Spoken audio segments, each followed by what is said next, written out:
The highlight of this episode has to be good old Guzzlord scream. I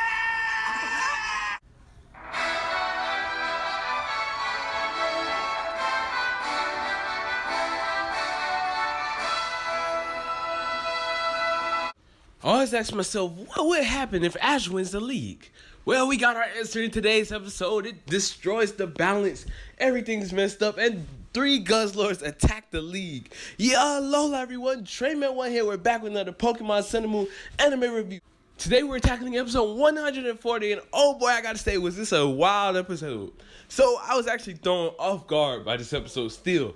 Even though I knew that, Naganadel was coming back and that there were 2 Guzzlords, I was still thrown off because it actually turned out to be 3 Guzzlords in this episode, which was insane. While the pacing, I gotta say, was a bit off in this episode, it was overall a really enjoyable and great episode in my opinion. And I'll get more to that in the summaries and my thoughts on this episode. First things first, it continues right off from where Guzzlord from episode 100 and episode 101 returns and attacks the Alola League Stadium. This is where Team Rocket also come out and decide to attack to catch all the Pokemon like they've been planning to.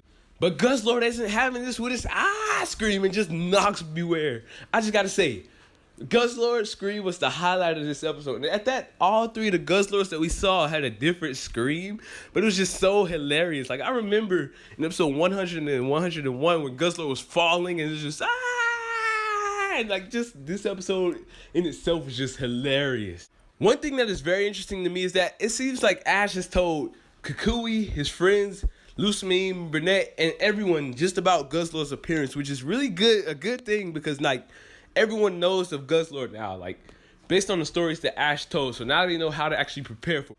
And unlike Dia's World, where Dia's World got destroyed because they didn't know how to stop Guzzlord, Ash knows Guzzlord's weak spot and actually tells the Kahunas and everyone in the region basically to hit the top of his head. That's where his weak spot is. So they actually have a chance at stopping these Guzzlords, which is really good. It would also be really funny to think about it if, remember when Ash sent Dia's Guzzlord away? What if this is like the exact moment afterwards, like it just went through the wormhole and fell out right here? That would be really crazy, but I don't think that's the case. It seems like some time has passed because Guzzlord seems fully powered up and fully energized to fight in this battle, which is actually doing pretty well against Team Rocket's robot, almost eating Team Rocket. Until our girl Beware comes in and destroys this thing. I mean, like, oh my goodness, the Beware versus Guzzlord fight was really nice. And I gotta say, this was a real highlight of this episode. For one, Beware just picks Guzzlord up completely and just starts swinging it around and throwing it. Basically, kind of throwing the Kunas off because the Kunas were going to take this thing down originally. And Ash and all the other, basically, companions were going to go and help evacuate the league stadium. Which I gotta say, it was cool seeing some different parts of the league, like the hotels and stuff and everything. It was pretty cool seeing that. But this was so wild to me because the Ultra Guardians, they really couldn't help fight off this Ultra Beast, but they had to go and help evacuate, which makes sense. But I'm telling you, when this second Guzzlord came out, this really threw me off guard. Because I remember the trailer showed Shiny Guzzlord coming out in the water. But here we get to see it, like, in the league stadium. And I'm just sitting here like, hold on, pause. Is that 3? And I feel like this is just the animators and the writers' way of just saying, oh, y'all want Ash to win the league? Well, let me show y'all what's the cause, like, of Ash winning the league to the Pokemon world's balance. And it's just like, oh my gosh, it's so wild watching this. We got a really nice moment between Gladion, Hao, and Kiawe, though, where Gladion's like, you guys go and evacuate. I'll take care of Guzzlord myself. But nope, Kiawe and Hao are like, we're not going to sit here and let our friend, take this thing on by itself when we can help out, which is a really nice moment between these 3. And the long-awaited Hao and Gladion interaction that people have been waiting for. Then we get to the evacuation where Ash and Kukui are basically about to send everyone off on the boats and basically try and help take down the last few Guzzlords. And that's when the 3rd Guzzlord comes out. And I'm just sitting there wondering to myself, my gosh, Ash, you winning the league really caused all this. Because it's been 22 years and, Ash has just been like, okay, he'll always lose, it seems like it. The one time he wins, it causes all of this to happen, which is so wild and bizarre to me. But yeah, now there's 3 teams. There's Beware and Team Rocket and the Kahunas taking on Guzzlord from episode 100 and 101. There's Gladion, Kiawe, and Hao taking on the first shiny Guzzlord, and Ash and Kukui taking on this one. Which I gotta say, Beware and the Kahunas taking down the first Guzzlord had been my favorite fight in this episode because it was really nice seeing Beware actually, about to win. But what stops Beware from defeating this Guzzlord is Stuffle falling and getting hurt during the mix of this fight. And I gotta say, I felt so bad for Beware in the scene because all it could do is sit there and protect his baby, taking multiple hits from this Guzzlord, about to faint at that. Big props to Team Rocket in the scene because instead of going to try and catch a whole bunch of Pokemon and, leaving Beware to take this much damage, they actually come back and help Beware out, returning a favor for all the stuff that Beware has done for Team Rocket. With an awesome imitation from Jesse of Guzzlord's scream. And this time it's reversed. Instead of Beware carrying away Team Rocket carry away Beware. Which has me thinking, this might be the last Beware scene for this series. Which is like, man. Because the series is coming to an end sadly soon. It's like, November is so close. And it's like, dang. But then we get to what I believe is the best scene. And that's the Tapus and the Kahunas versus the Guzzlord from episode 101. And while that scene is happening, we get to see Gladion, Kiawe, and Hao actually doing some good damage against the shiny Guzzlord as well. It's still pretty bizarre to me that three Guzzlords came out at once and attacked. Like, this is still quite bizarre. And it's like, the fact that two of them were shiny was, like, amazing. Like, that's what are the odds of two shiny Guzzlords appearing at the same time? And Gladion, Kiawe, and Hao do take a lot of damage, but Mallow, Lily, Lana, and Sophocles end up coming to their rescue and helping them fully take down this Guzzlord as well. The Tapus and the Kahunas actually put up a good fight against Guzzlord to the point where the Tapus actually used their powers to hold Guzzlord in place so that the Kahunas couldn't master their Z moves and send Guzzlord flying, which I like the way that they actually use these Z moves. Hala uses all-out pummeling to basically take some damage away from this Guzzlord, and Olivia's Rockium Z, Continental Crush, actually hits Guzzlord's head, basically, its weak spot. Following that, Nana uses the Darkium Z to make Black Hole Eclipse happen to pull Guzzlord up to the Ocean Wormhole. And that final push that really got Guzzlord was Habu's Continental Crush, where Continental Crush actually, she went under and came up and pushed Guzzlord up to the wormhole. Truly showing just how amazing the Kahunas and the Tapus can work together. I really did like the way that they took down this Guzzlord. I gotta say, this was the best way that Guzzlord was taken down, in my opinion, in this episode. So after the first Guzzlord is taken down, the second Guzzlord gets taken down by all of Ash's companions and rivals using their Z moves together. Which I do gotta say, it's really nice seeing all the companions using their Z moves together for like one final clash. Because, we seen what they went through to get these Z-Rings, master these Z-moves, and get their Z-Crystals. So it's pretty nice to see one final Z-move, like, send off between them, like the companions and the rivals and stuff. But at the same time, it was like, the Kahunas went through a lot more with their Guzzlord, so it's kind of like, yeah, then again, there were more Z-move users here, so I guess that makes more sense. And they knew where to hit. Like, they know to hit the top of the head. That's his weak point. So that's also another thing that we have to remember in this episode. And then there's the final Guzzlord, which I believe is the biggest because this one is huge compared to the stadium.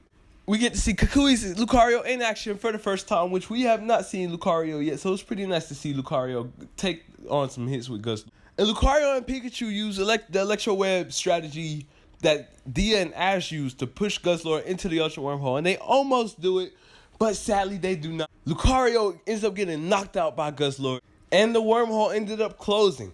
Now this scene, I was super pumped for this next scene that's about to happen, but at the same time, it's a little confusing as to why Naganadel came, which that is this next scene. Ash's Naganadel opens up a wormhole. That's right, I said it. Ash's Naganadel. Poipole evolved into Naganadel. And we know this is the same one because it still has the Ultra Guardian badge around its waist, so that's really cool. And yes, it's reunited it's ready for that 6v6 with Kukui in the next episode. It's like, yes, my time has come. Just like how Guzzlord came back for the 6v6 rounds, here's Naganadel ready and pumped up for the 6v6 rounds, which I'm very excited for. And this next scene too was really nice in my opinion. Naganadel ends up learning Thunderbolt. Like, it actually learned Thunderbolt like sometime in off-screen land. And I'm like, yes, because like, we know from earlier in the series, Naganadel was in love with Pikachu because of his Thunderbolt attack. So the fact that it taught itself Thunderbolt because of Pikachu was amazing.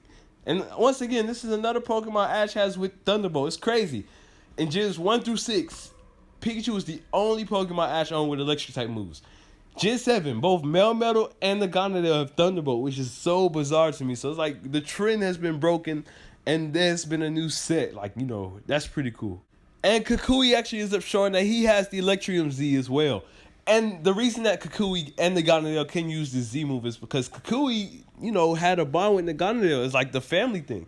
Now, yes, Ash and them don't know that Kukui, or the Masquerade is Kukui, but their bond still, like, whether or not if it's Kukui or the Masquerade, the bond between Naganadel and Kukui is still there. So that's why they can use the Electrium Z, because that whole family thing they had.